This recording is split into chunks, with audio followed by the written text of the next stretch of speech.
Na aula de hoje, vamos falar de preservação e biodiversidade. Este assunto está na página 205 do seu livro de Geografia. Mas você sabe o que é biodiversidade? Você já ouviu esse conceito antes? É sobre isso que nós vamos aprender hoje. Preste bastante atenção que nossa aula já vai começar. Biodiversidade é a variedade de espécies de seres vivos existentes em nosso planeta, bem como o papel desses seres na natureza.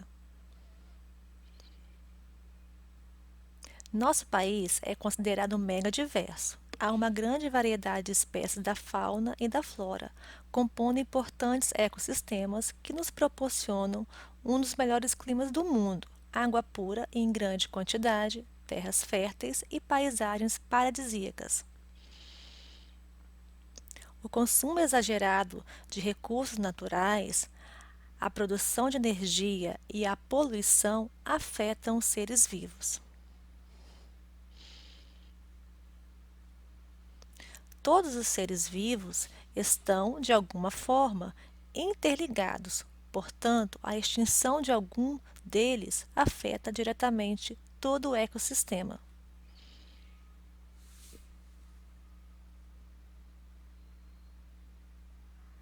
O vídeo que você assistirá agora explica o que é biodiversidade e qual a sua importância.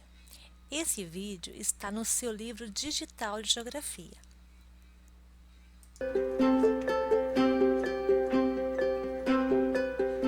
A biodiversidade é a teia da vida. Biodiversidade é toda a variedade de espécies que vemos no meio ambiente, como essas acácias kempeanas e eremófilas. A biodiversidade é composta de todas as espécies do planeta. Não se trata somente das espécies, mas também da variabilidade genética que as espécies carregam. E não se trata somente da variabilidade genética e da diversidade das espécies. É a diversidade dos ecossistemas que são formados por elas e que vocês podem ver aqui, ao meu redor, nessa parte da Austrália Central. Biodiversidade é tudo isso. É a história evolutiva que deu origem à variabilidade genética em todas essas espécies. São as funções que todos esses ecossistemas produzem, fornecendo água limpa e agindo no ciclo dos nutrientes. A biodiversidade é composta de tudo isso e dos processos que resultam do mundo vivo. A biodiversidade é a teia da vida. O conceito da biodiversidade surgiu nos anos 80, há bem pouco tempo devido à preocupação sobre o impacto dos seres humanos no planeta. Como nós, seres humanos, somos muito numerosos e influentes em tudo o que fazemos, claramente temos um impacto global. Então, o conceito de biodiversidade surgiu como uma maneira de enfatizar o valor do mundo vivo e também a necessidade de os seres humanos pensarem com mais cuidado sobre o valor e os benefícios propiciados pelo mundo vivo, pela biodiversidade.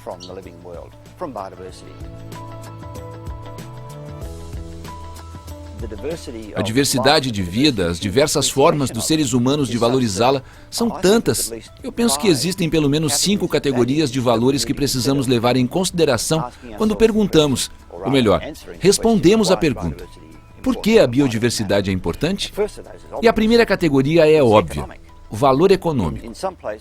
Em alguns lugares, nós convertemos a biodiversidade em dinheiro. Extraímos madeira, pescamos nos oceanos. Esses usos diretos da biodiversidade geram bem-estar econômico para muitas comunidades humanas. O segundo valor mais importante da biodiversidade é o que podemos chamar de suporte ecológico à vida. Podemos dizer também funções executadas pelos ecossistemas. Esses são os benefícios que os seres humanos obtêm do mundo natural, tais como o suprimento de água limpa, polinização de plantações, controle de pestes e ervas daninhas por outras espécies.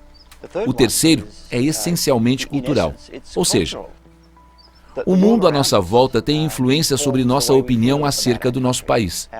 Nossos grandes artistas com frequência retratam o mundo natural em suas obras, expostas em galerias por toda a Austrália.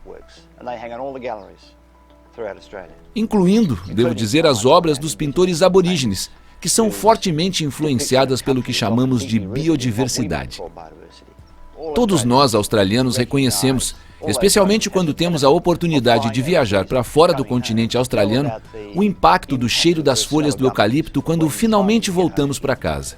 E vocês sabem que, de certa forma, a paisagem ao nosso redor nos diz quem somos. Quero dizer, temos o emu e o canguru em nosso brasão, e esses são valores difíceis de serem quantificados, o que não quer dizer que sejam insignificantes, eles são imensamente importantes. Esse então foi o terceiro valor. Existe um quarto valor, e esse é mais fácil de ser quantificado, é o valor recreativo.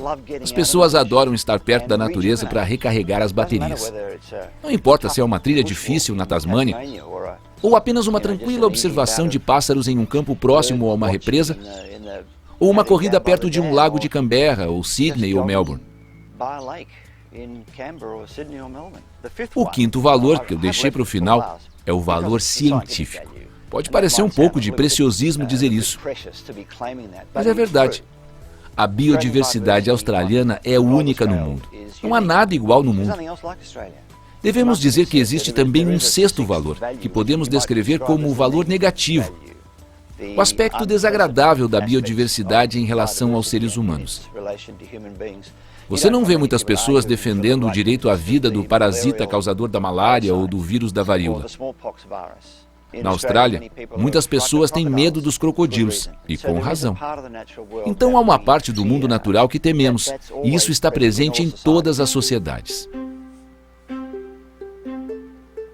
Com 7 bilhões de habitantes no planeta, o mundo natural está em declínio. A biodiversidade está em declínio. Isso pode ser demonstrado. A natureza desse impacto universal que os seres humanos têm sobre o planeta Terra, levou à criação de um novo termo, o Antropoceno. O Antropoceno baseia-se nos períodos geológicos como o Plioceno, o Mioceno e o Pleistoceno. E essa palavra foi propositalmente escolhida para enfatizar na evolução do planeta e sua história ao presente momento, em que a atividade humana é o fator dominante. Isso é único. Então, é uma era geológica diferente. Nós, seres humanos, e nossas decisões governam o futuro da Terra. Está em nossas mãos. Então, acredito que temos 3 desafios. O primeiro é entender, analisar e ajudar a controlar o presente declínio da biodiversidade. Esse é um grande desafio para a ciência. O segundo é compreender completamente a complexidade da biodiversidade. Todos esses valores e interações que eu mencionei antes possuem um componente científico, e a ciência está tendo dificuldade em lidar com uma tarefa tão grande. E quanto ao terceiro, a ciência ainda está procurando a melhor maneira de contribuir para a discussão acerca das vantagens e desvantagens dos diferentes usos dos recursos naturais e seus impactos na biodiversidade, já que é o uso desses recursos que está causando o declínio da biodiversidade. Baseado nessa conversa, você pode pensar que devemos ser pessimistas, quer dizer, que a biodiversidade está em declínio, que os seres humanos estão se tornando cada vez mais numerosos, que tudo só vai piorar daqui para frente. Mas, na verdade, eu não penso assim.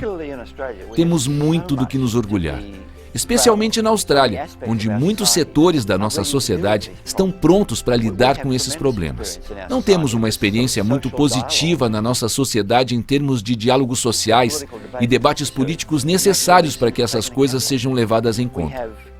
Nós temos uma base científica fantástica. O nível do engajamento da comunidade no gerenciamento do uso dos recursos naturais, incluindo a biodiversidade, é sem precedentes. Eu não poderia prever isso quando eu era garoto. Existem muitas coisas positivas acontecendo. Boas razões para o otimismo.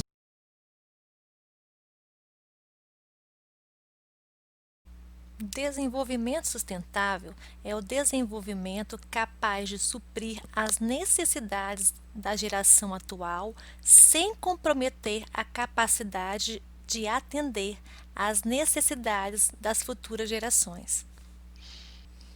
A ideia de desenvolvimento sustentável surgiu durante a primeira Conferência das Nações Unidas sobre o Meio Ambiente e Desenvolvimento em Estocolmo, na Suécia, em 1972. O governo brasileiro protege as áreas naturais por meio de unidades de conservação que buscam conciliar desenvolvimento sustentável e preservação ambiental.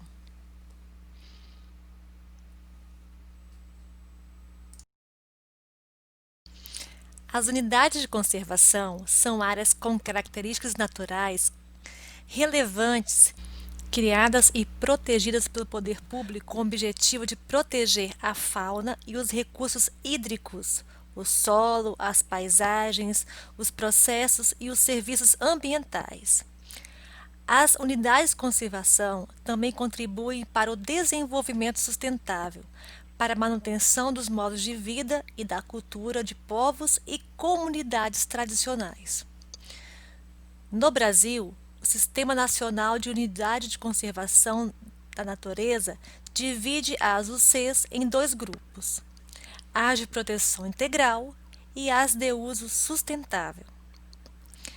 As unidades de conservação de proteção integral têm como finalidade a preservação da natureza em áreas com pouca ou nenhuma ação humana.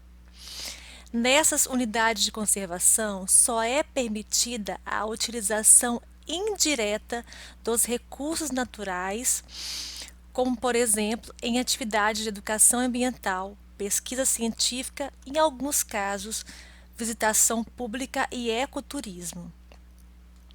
As estações ecológicas e os parques nacionais e estaduais são exemplos de unidade de conservação integral.